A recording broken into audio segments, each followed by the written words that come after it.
All right. Welcome everyone to the February 10th. Is it right? Yeah. Octant community meeting. So exciting. We've done it. It only took the longest release cycle in the history of Octant, but we've done it. And we are calling 0.17 essentially ready to ship. So as of right now, there was one final issue that I just recently bumped out to 0.18 because uh, it doesn't actually impact the running of Octant. It's just a little, just it's not super user friendly. The issue in this case was when you close Octant for the first time and you get the prompt asking you if you want to minimize to the tray, we would show the alert saying that it had lost connection. Well, that's because in that exit prompt, Electron actually suspends network traffic. And so while the network traffic is suspended, the WebSocket's not communicating, the front end application goes, oh, alert. But the moment you make a choice, well, in this case, say, yeah, I want to minimize the tray, it's continuing to operate like normal. So it's an Electron specific issue, but it's not a blocking issue. It's one we'll fix, but it was non-blocking. So yeah, shipping 117, and I think what I will do is just kind of start up the. Let me stop sharing that. I will just share a running instance of 0.17, and we will just walk through some of it. Let's see. There we go. All right, so this is it. This is 0.17. Looks very similar, but there's some important changes here. So I think I'll just walk through them briefly. We're going to be doing a formal treatment of this as a blog post and probably upload a focused demo of here's Octant as an Electron application to our YouTube channel, something like in the 5-minute time frame. So I just want to walk through this quickly to show some of the new things and what you can expect. And yeah, that's kind of it. So with that, I'll get started. This screen looks very similar. All of the things that you're used to, like being able to hit Control Enter and use the quick switcher, are still here, as well as the shortcuts are still here. So things like toggling the theme, the navigation, all of those, they still work kind of as expected. We did move some of them into a preferences window, which is nice for folks. I do not have the latest set. I guess this isn't the official build because I think we merged preferences, but there should be a developer preference here, and I was merged like an hour ago. Oh, okay. So we'll show that in the formal demo that ends up on YouTube. So you can through here you can toggle preferences, navigation, expanded, collapsed. Did that work? Hold on. Yeah. So remembers, so like show labels, dark, light, right? Click it, and that's persisted through launching in instances of the application. The other thing that we have now is when you start Octant as an Electron application, it will do its best to kind of remember the window size and the position on your screen. This gets a little wonky with like multiple monitors and if you're changing resolutions and things like that, but it does mostly a good job of kind of locating itself where you had it previously and the size you had previously. We now have these back and forward buttons, which did not exist before.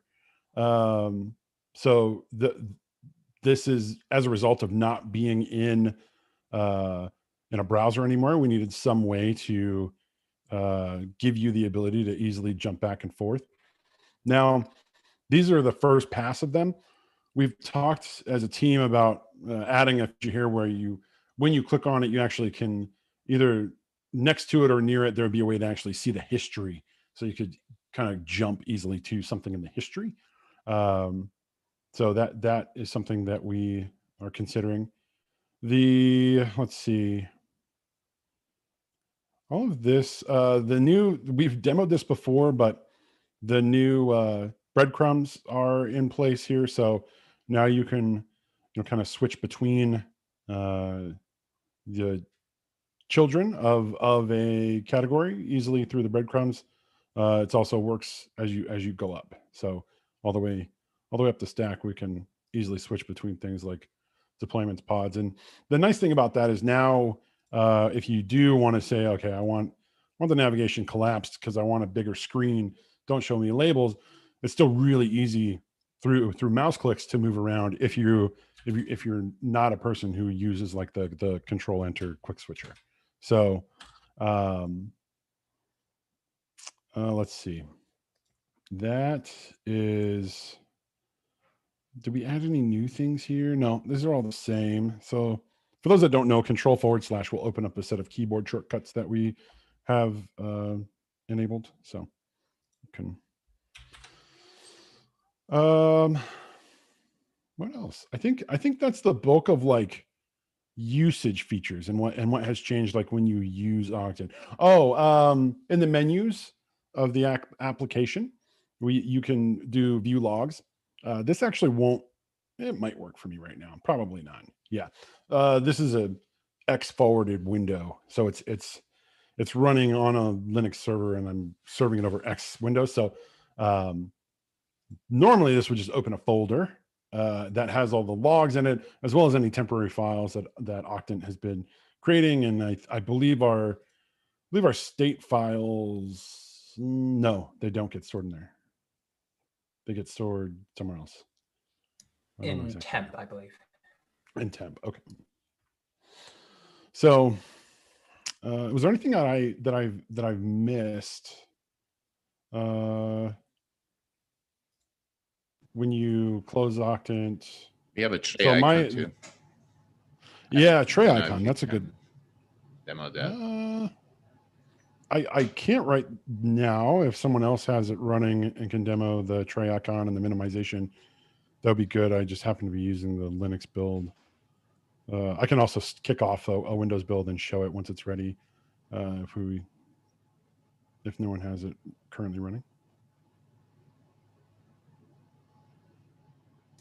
Give me 1 second. I probably don't have the latest preferences, but I should have a build. Let's see how.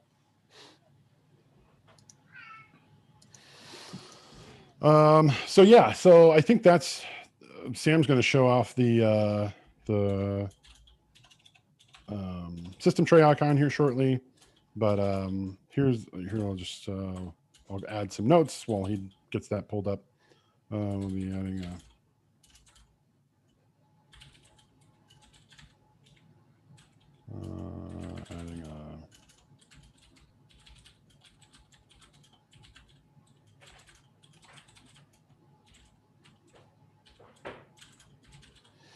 So, as mentioned, we'll have a blog post with some formal treatment of this, as well as an official YouTube video with a proper end-to-end demo. And Sam, you just let me know when you're ready, and I'll hand it over to you, or you can grab it.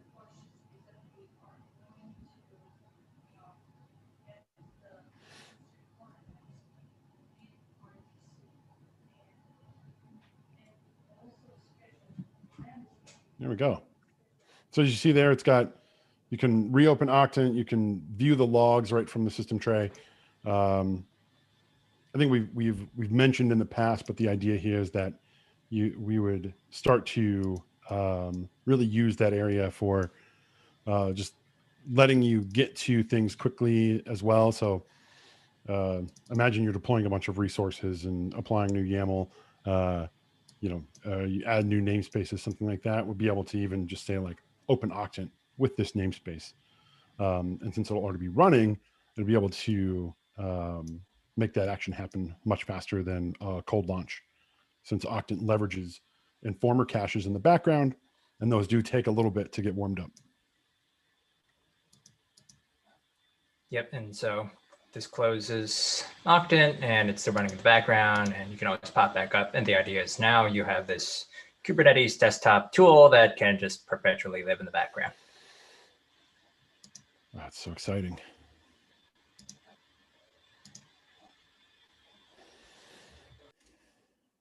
All right. So that's it for 0.17. Any questions about just kind of what we're doing there and Electron and 0.17 in general?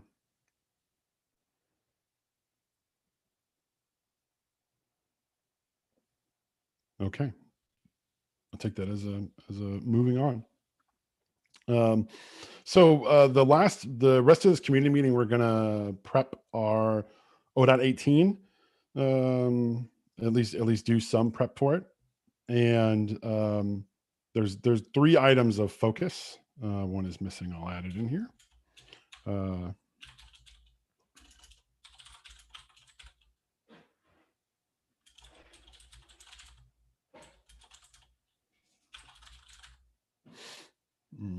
We'll call this endpoints. Yeah, there we go.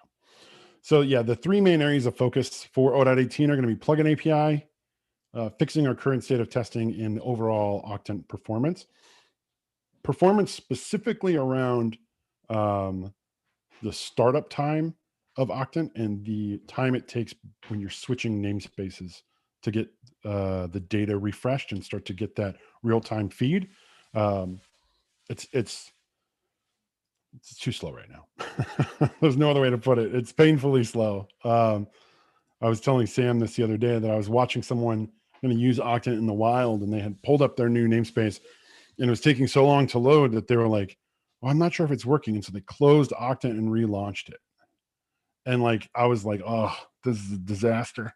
So if you have a relatively small cluster or like a Minikube or Kind or something like that, it's really quick and happens fast. But you get on a larger cluster over actual like internet, and it's too slow. So we have some ideas around how to fix that. Those will also be coming in as part of 0.18. So with that, here's our 0.17. As you can see, we've it's done. We're calling it done. 49 issues closed. Pretty long release, and I'll be very excited to click this button.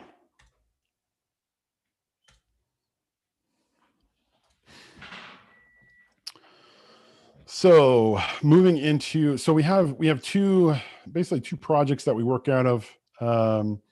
The backlog is just kind of where things drop in and either get groomed and sorted and incoming. So we're gonna probably as 0.18 progresses, we'll be using some time to groom and go through that. But today, I mainly wanted to focus on what we currently have in 0.18, raise anything from the team that's not there that should be, kick anything that is there that shouldn't be, and start there. Probably won't have the time to get into just straight backlog grooming, but we can do that through Slack and at the next meeting, and just do it kind of async instead of sync. So let's see. We'll just start diving in. 1 sec. Are you sharing your screen right now? Or it says I am. Oh. I don't see a screen. Yeah.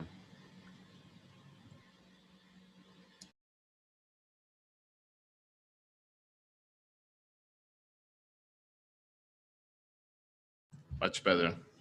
Yep.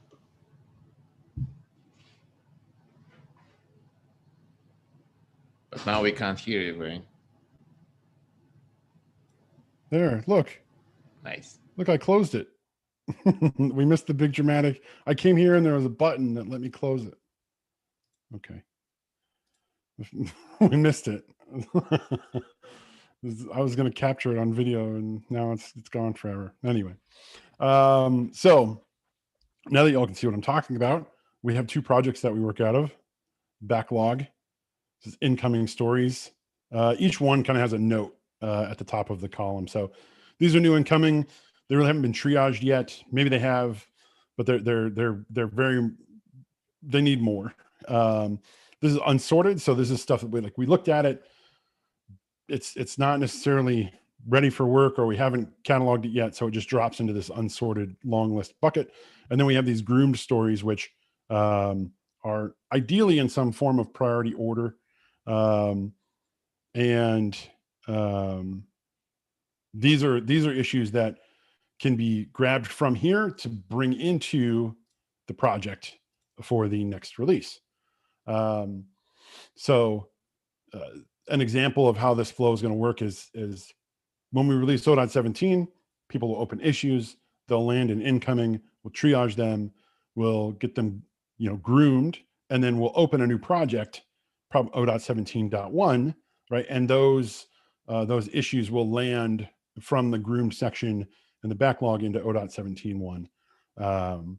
Or they'll just kind of go, they might skip that process if they're obvious, right? Then they'll just go right into the O.17.1 project. So our focus today, since there isn't an O.17.1, hopefully there won't be. we'll see. That would be nice. Side random. Have we done a release without a point release yet? This is one of my goals. I don't know. I don't think we have. We just stop adding features, and then we won't have any bugs. All right, so we'll get started just looking through some of these. I think probably the easiest thing to do will be to pop out each one into a bigger window so we can look at it. Also, I want to call out before we get started, the order of these is kind of ad hoc, but it is relatively in priority order based on the input we had from plugin authors and folks previously, and also just our general desire for enhancements and fixes and dependencies and improvements. So order is something we can move around kind of at will, but generally these are, anyway. So initialize plugins. This one is really high priority, actually. It came around back in O.16. We didn't put it into O.17 because we were so focused on Electron, but essentially this is right now when when a plugin starts up, it gets a set of state if it's the first time you're launching Octant.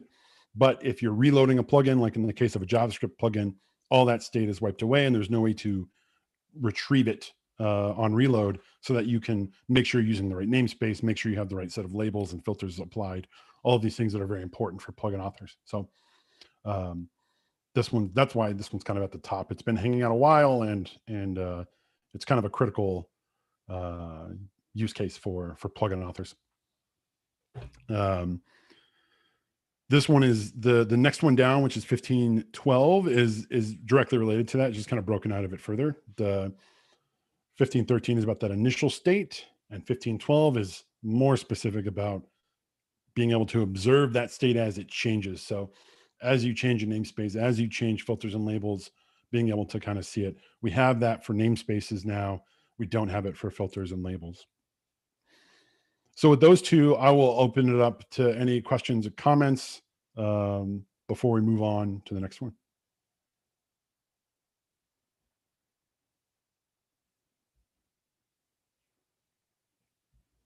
Okay. The next one is, I don't know what this next one is. What is it? Let's take a look. 1444. Oh, right. Okay. So currently, when you generate links to resources within Octant, it has its own specific path, and on the front end, we'll do set content path to set what views should be being used for for a given link that you click. We have this ability in the JavaScript plugin API, as Daniel here calls out, to actually generate references or links to internal resources in a kind of an easy way where you can pass in the objects and get an Octant link essentially. The Go API does not have this. So this is about bringing feature parity between the JavaScript API for link refing and the Go API. Now, the reason this is important is kind of there's two aspects to it. One, it's just generally useful for plugin authors to be able to easily create a link to a pod or some other resource within Octant. But two, we have an epic to extract our hard-coded modules out of Octant and turn them into plugins. And to do that, we need to have a good way to generate links to resources within Octant. So it's kind of a blocker for that work.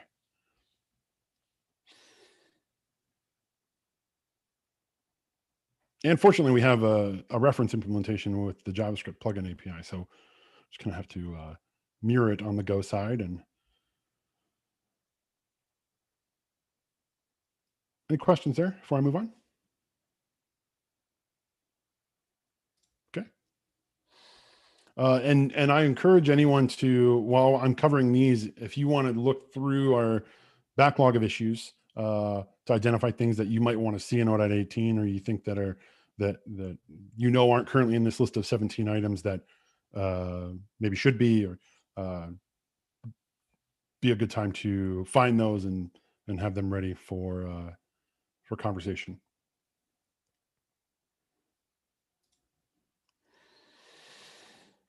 All right. Also, I'm gonna when I get through like 5, I'm gonna switch over and make Sam and Roland go through 5. They'll drop out of the call. Updating a JavaScript plugin should send a content event to the client. Yes. Okay. So this one is related to, and I believe, yeah. So right now, when you reload the JavaScript plugin, there is nothing that really happens. So if you're looking at imagine the scenario, your plugin is acting as a module. You're looking at that plugin, and you are a developer, and you've made a modification, and so it reloads. Reloads the plugin. Octant does.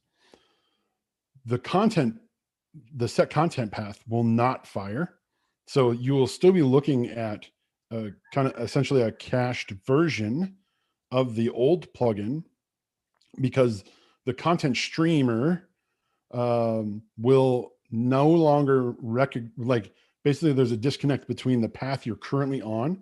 When that plugin reloads, Octant no longer sees that as the path it should be serving data for.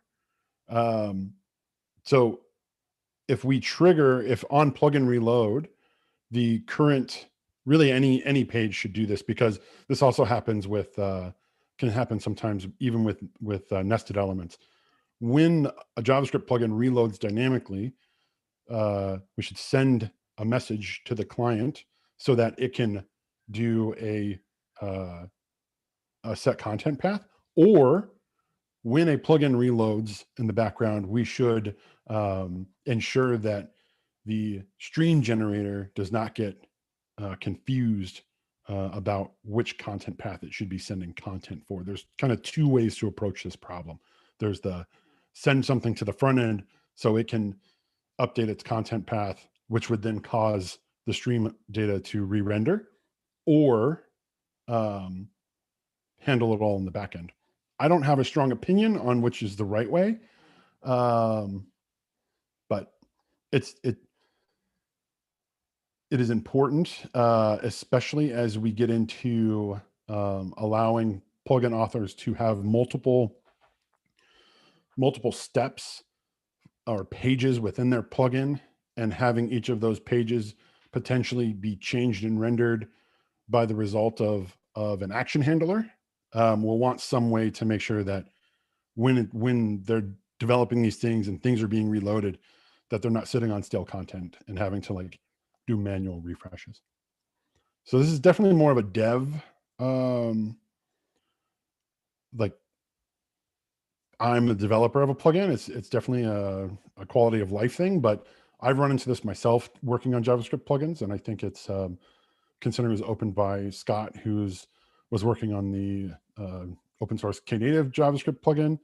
I think it's a good one to get fixed up.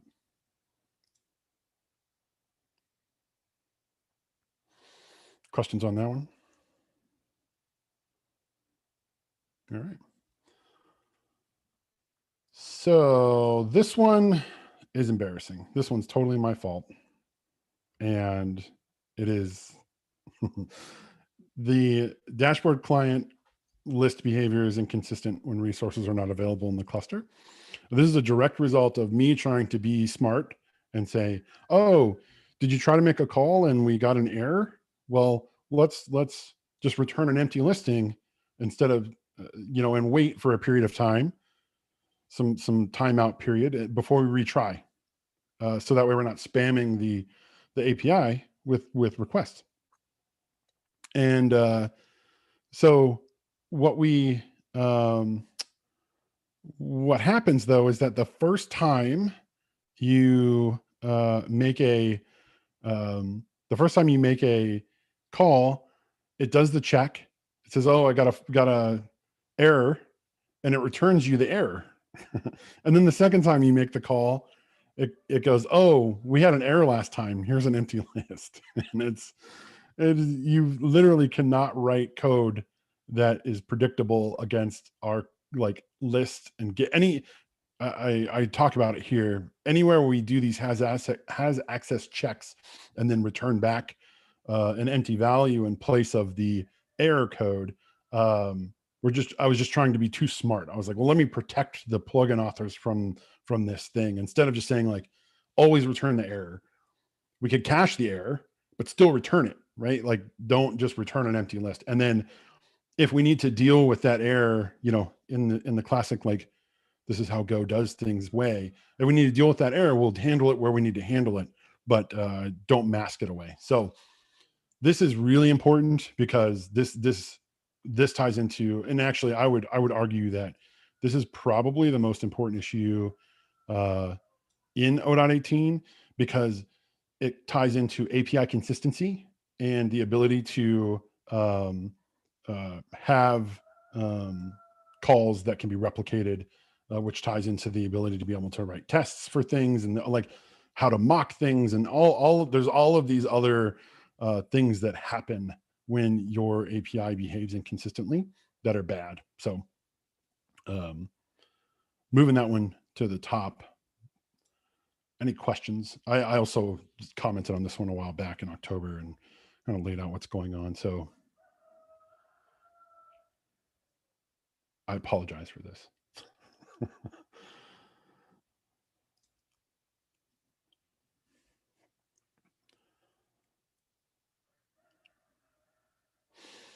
All right, I will pop to the next one.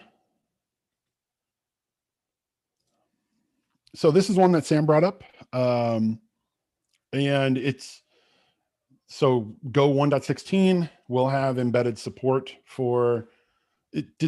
Is it officially, is it released yet? No. No, it's still beta. Okay.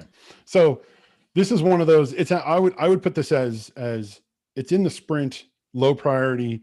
If they release 1.16, we'll do it. If they don't release it in the next, like during our O.18 release cycle, then obviously can't do it. So, but yeah, we currently use a tool called Ricebox, and that embeds some assets into our binary.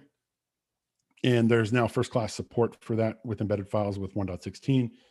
So this is just about migrating away from Ricebox and using that native support. And that's it. Not much more to add to that one. I will move it down in the priority order though, as long as everyone's okay with that, since 1.16 isn't out yet. Good first issue. Wink, wink. Oh yeah, good call, Right. Sam. Good call. Good first issue, and I will say blocked by the release of. In fact, like if someone even wanted to take this, like try compiling Octant against the beta and see if it even works.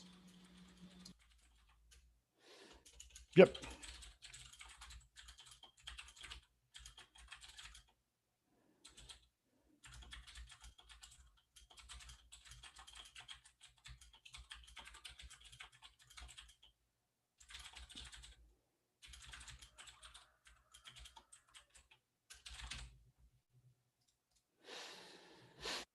There we go. Where'd it go? There it is. Slide it down to here. Okay. Let's see. Okay, so next one up is configure the default items per page via preferences. Here we go, Milan. It's already started. The preferences, they shall grow. Yes. Hopefully not too much.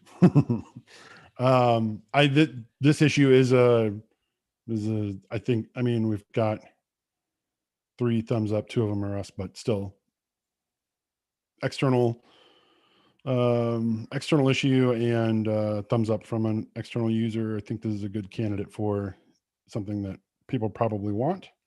I've definitely wanted this, like using Octant, and then I change how many items I want to display, and then I move to a page, and then it reverts back, and I'm like, no, just show me the same amount. So I think this is a good one. It is annoying.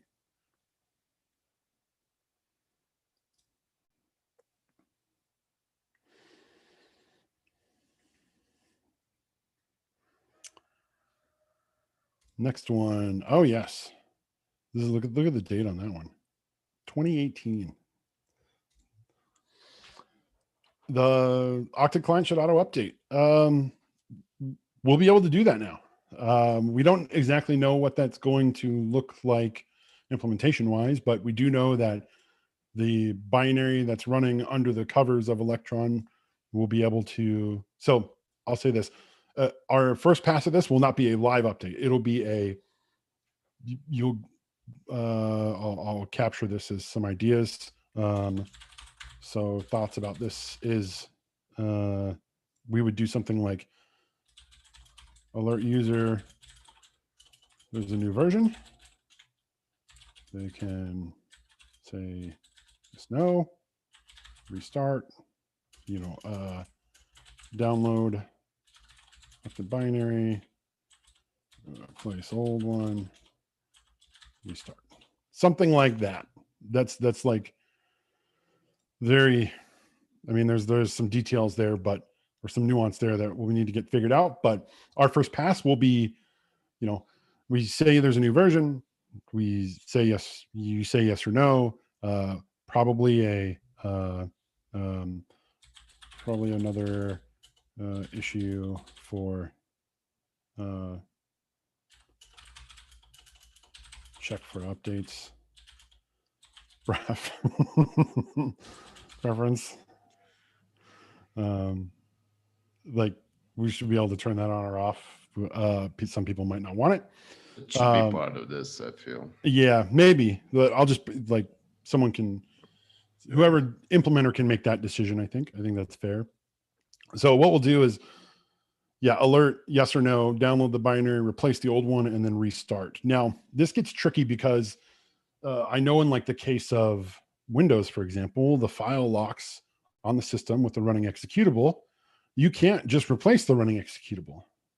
It will not let you do it. So we'll have to do we'll probably have to do some type of mechanism of like download the binary with a different name, check for that Octant update binary on startup, right? And then replace the old one and launch the update. and then delete Octant-update, or move it so that it has the Octant name, so that when the next update, and then we can version those file names as well, or we could also there's different ways. This is all implementation detail, but that's essentially our first pass, because we are not building the piece that generates the Octant stream data is still external. It's being run as a sub process of Electron. It's not coded in Node or embedded right into Electron. So this is what our first pass at auto updating will look like. And this is also very exciting. This is one of the things I'm most excited about, because just like the rate at which we can start to get changes to people will rapidly increase when we're not having to do package manage updates and make sure that, like, we'll be able to fix things very quickly and do more incremental, smaller releases of things. Just like that experience you get now with using any other tool like VS Code or Slack or Spotify or anything, where you're just like, you get these trickle in of updates and changes that just make your life better, and you don't have to like, oh, it's time to do my big update, right? So I'm excited about this. This is gonna be great. The tie into that that one is huge.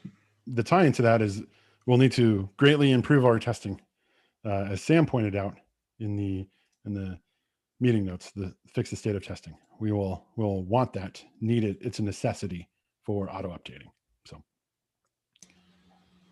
quick injection in this conversation. So a lot of people who are going to be running the 0.17 build of Electron on a Mac are going to see unidentified developer notices, and you're going to just have to disable that because right now we don't have any of the Electron builds signed. And I'd love to give an ETA on it, but that's kind of bound by VMware constraints and out of our hands, unless we just want to create like, a rogue certificate under like, an Octant specific project, and then we'll just deal with it ourselves. But that's going to be something that also applies to auto update, because Mac will not allow it. And there is a possibility where we get into a state where auto updates are enabled for, say, like Linux only, or Linux and Windows. Essentially, like, auto updates might not be available at the same time on a given version for different operating systems. It's a situation we want to avoid, but it is something that can happen.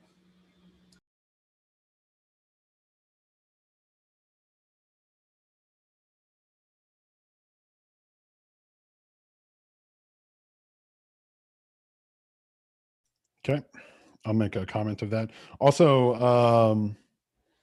are we tracking the blog post work right now anywhere in an issue? I don't think so. Okay. I'll just add it to our meeting notes here, but I think it would be good to specifically show screenshots in the blog post of what it looks like to start on a Mac with the unsigned binary and how to launch it anyway, because there is an extra step there. Right. I'll take action on that. Okay.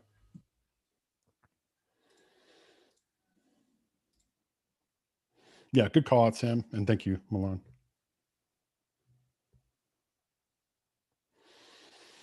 All right. Oh, this one. Yeah. This one has been, so this is create an error viewer component. There is a branch that Brian Lyles had created a while back that has implemented some of this. And then there was a branch that Sam and I worked on what feels like ages ago, where we did the initial terminal work that actually includes some of this work as well, which is, what do we call this component? It's the...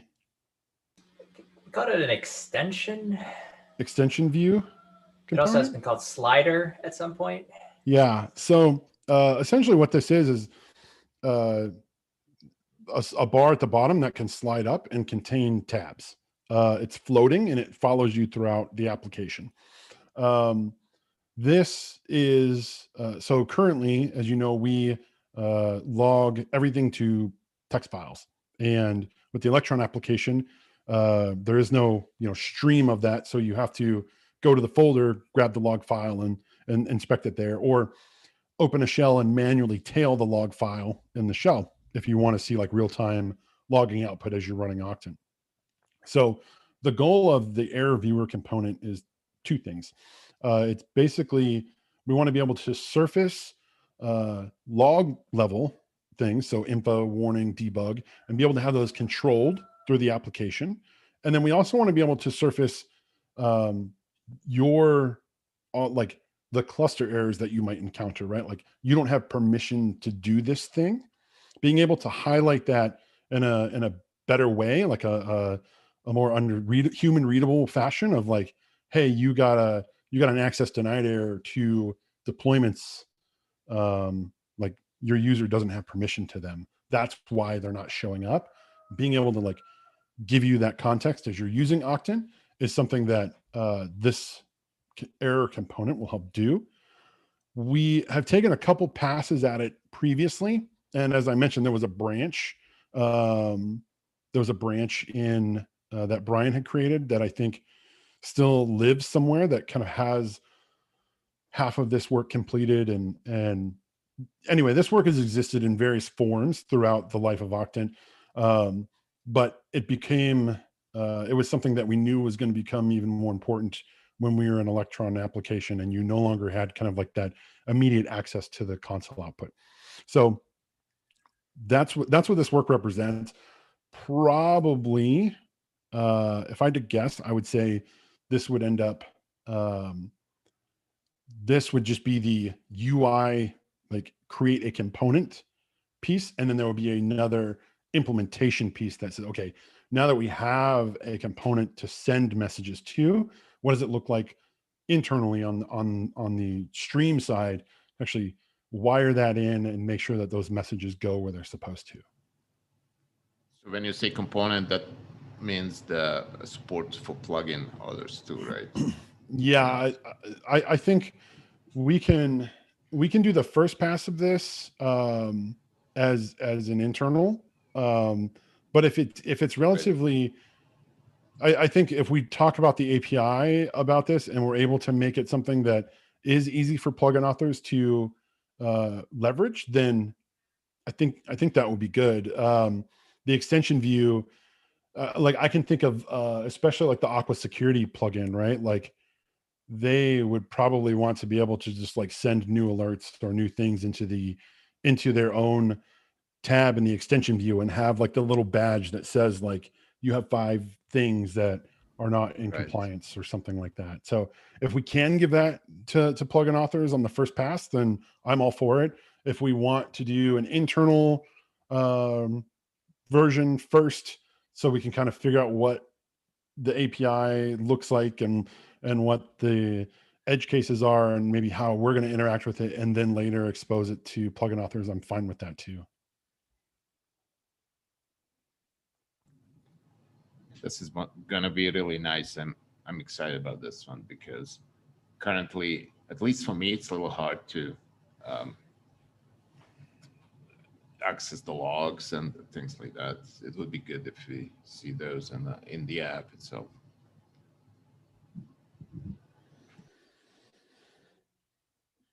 Yeah, I agree. Any questions on that one before I move on?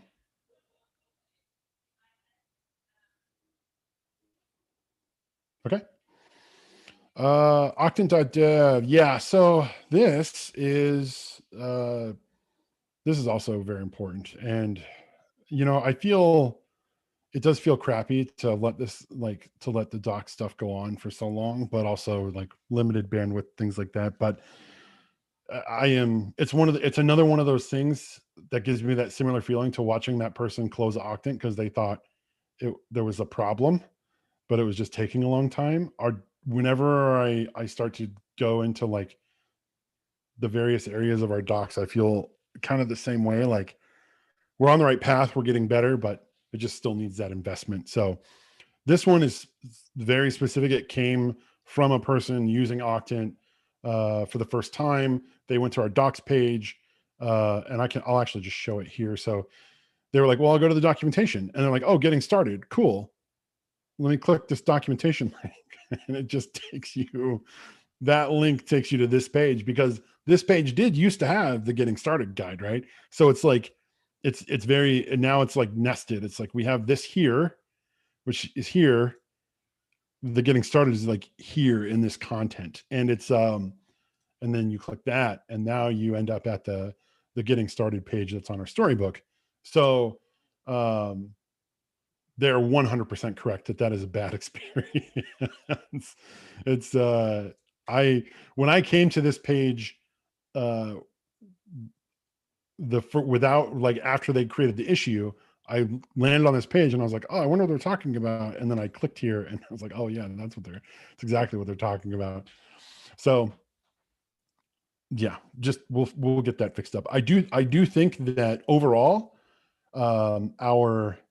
this storybook site and having our docs in this storybook here is a good experience, but it does divorce it from Octant.dev, which maybe we don't want. I don't know. I do think overall that having our component documentation and user documentation is maybe a mix of concerns, and we need to have very user-focused docs on Octant.dev. Like, you run Octant, here's only the things you care about as a user or a consumer of it, and keep our reference site very developer focused. Would be good to merge the Sam's new developer startup guide. What's the name of it? With this, right? It would be good to kind of bring it together. Yeah, I think that was the plan, right, Sam? With the Git book, was to eventually bring it into Gitbook, right? Yeah, I mean, like, the Gitbook part is probably not relevant here. It's more like, if we're struggling to figure out what the content should be, let's just write all the content that is in our brain, and then we'll figure out where it should live. And Yep. Just break this into smaller sub-problems instead of just letting it rot over time. Yeah, and we do have, so that's a good, actually I already have it open over here. We have this project, the documentation project, which actually does have some smaller kind of bite-sized documentation issues. The audit one here, which has been outstanding for a while, I think is the one that will generate the most of, like, what you're saying, Sam. Like, here's all of the things we have in our head. Okay, let's get those created as small issues. Then let's just write that content. And that's what I kind of did with, like, the add getting started plugin, add getting started for Go. Like, those are just like ideas I had in my head about what would be nice. And then we can write it, stick it somewhere, and then organize it. Like, it existing is better than it existing unorganized is better than it not existing at all. And then the next best step would be to organize it, right? Right. Also, to clarify for those who are not in VMware, I wrote a Git book specifically to onboard Luis, and it's open source and it's available publicly, but it wasn't really intended to be an official piece of documentation. Plus, if it's just kind of like a private thing, I get to be snarky on it. So, like, for example, like, I have a resources page that just says google.com, right? It's got, like, it's not, like, some of it, I just had liberty to have fun with it. It's not meant to be, like, canonical. Yeah, we wouldn't want to be snarky. I am that all the time, so I can't, it's impossible for me to not be. No, yeah, and that's actually, but it is a great resource that we want to get. We do want to kind of, that's the, what would you say? That's like the bleeding edge docs branch, and we want to take that and get some of that stuff merged back into right our main documentation. So, and thanks again for making that, Sam.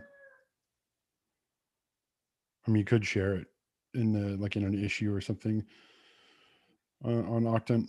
Some people might. I think there'd be people who would find it useful.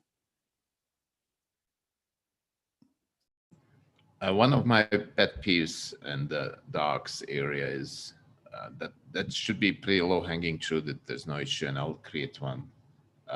Just maybe there is. We should really move the help to the Electron menu now.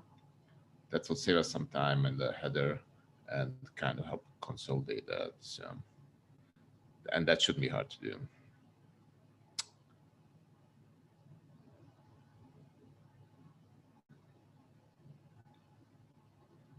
I don't think there's an issue for that. I thought there was a design issue specifically around redoing the whole menu bar and header anyway, right? Like just making it Electron native essentially, and removing the file edit whatever menus and putting the, what is it called, the 3-stack thing? It's called the, not sushi, kebab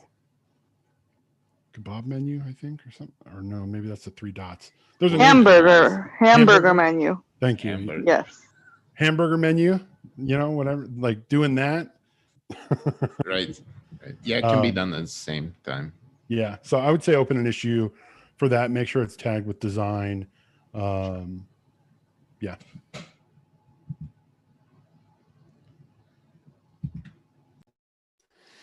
This next one here. This is just Sam torturing us. Non-deterministic test runs on this callback thing that could be likely due to many different things. I don't know. I don't know. This one's stupid. I hate this one, but it would be good to figure it out, because it causes test flake that is annoying, and then we have to rerun things, and it creates uncertainty and doubt around our test runner, which we don't want. So this definitely ties into the whole improving our testing. If there's ever a tech Olympics between the Kubernetes people and the front end NPM node people, the node people will want to retry.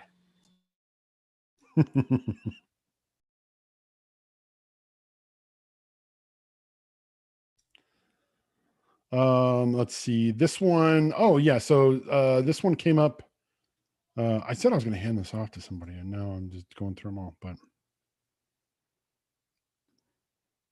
Sam and I talked about this one. Currently, let's see, I'll play the screencast, probably see it. There's some shift that happens in the layout of the resource viewer. This is due to the fact that there is no root node in the resource viewer. So what happens is there's 2 Go routines that run. One is in pod, one is in service. They both call this visit method, and essentially whoever gets there first ends up as the root. And because then it just becomes what order are you in the list that we're sending over the stream. So we don't actually flag or make explicit the root node. So this is just about, okay, what does it mean to do that? What are the implications of doing something like that? Can we just say like, hey, you're the root and it's okay, and we don't have to run these things in separate Go routines? Or do we run them in separate Go routines, but with some type of sync between them so that they're more dependent? But then if you do that, you kind of lose the concurrency, you lose the concurrency aspect of them running in separate Go routines that can get their time on the CPU managed. So this one is super annoying when you're viewing something in the resource viewer and it all of a sudden flips on you. Like especially with larger, this will happen in larger resource views as well, where it's like it's kind of spreading across the screen and you're looking at it and all of a sudden it just goes whoop, and like the thing you were looking at is now somewhere else, and so yeah, pinning that down would be good. I think it's it's work that can happen independent of the resource viewer design work, because this is more about generating that tree and that graph and pinning, what the root is and making it deterministic. Again, it comes back to like similar to the dashboard list call, right? Making things deterministic is important. So.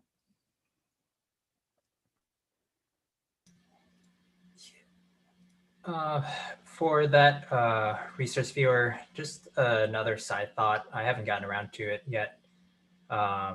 Currently, we do the traversals asynchronously, which is the problem, right? So like it's very difficult to think about like an asynchronous traversal of a graph. But there isn't really a reason why it just can't be synchronous, because like what is the biggest possible, like even if the graph has 100 nodes, right? Like it's still supposed to be relatively quick. Like there is an expected upper bound here. So like we don't have to make this asynchronous if it makes it easier. Yeah, True.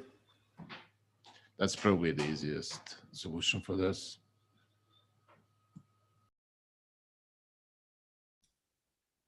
Yeah, cool. I mean, I think I'm open to the idea as long as it doesn't make it like slow, then it's fine, right? If it's slow, then we got to figure out something else. So this one actually came up. Scott Rosenberg brought this issue up when he was testing out the nightly builds of the Electron application. So currently there's like a kind of this is when you upload a kubeconfig, when you start Octant without a kubeconfig, it'll prompt you. And then when you upload a kubeconfig, it'll place that into temporary location so that it can use it, hydrate a cluster client and use it for the life of Octant. The problem is that as Scott pointed out here, where that file ends up going is difficult to find out and to get to, and it's just cumbersome, and it's, as he pointed out, it's not trivial for a lot of people to find it. So what we did is we made it so that for right now it just uses that when you open the view logs folder, that same folder is where our temporary stuff is going to get stored. In the future, we'll do a better job of actually having like a proper kubeconfig management experience in place. And so this issue is essentially going to be the epic behind, okay, what does kubeconfig management look like in Octant now that we're in Electron land? It's not necessarily the implementation of that, but it is the start of that research and thought and design. And so that's why it's a little lower in priority, because it's okay if this slips essentially. So it's like, well, put it lower, because if it slips, it's okay. But it's something we'll want to work with Isha on and talk to users about, and just use our own experience of like what would be nice, what is useful, how should kubeconfig handling in Octant kind of work more generally, maybe extracting that behavior out to its own package that then Octant just uses and says like, we have a bunch of opinions on what the kubeconfig lifecycle looks like for something that needs to use one. We've captured those opinions in a package, and now Octant uses that package to do its kubeconfig management, right? Like this to me is kind of the natural progression here of like, instead of just putting in another, we're about to be at time, instead of putting in another thing that just like pops up and shows a user whatever, like actually taking the time to properly address kubeconfig management. Yeah, so we made it through most of the list. We're at time, so I apologize. I'm not gonna keep the meeting going longer than the hour. So we did make it through a big portion of the list. If there are things that you would like to see in ODOT 18 that did not make this list, please add them to the Markdown doc, or thumbs up them in the issue list, or comment on them, raise them in the Slack channel. You know all the ways to get a hold of us. And if you don't, all of those ways are on octant.dev on our community page. So, and that is the hour. So thank you everyone for your time. I really appreciate it. And we will see you next week.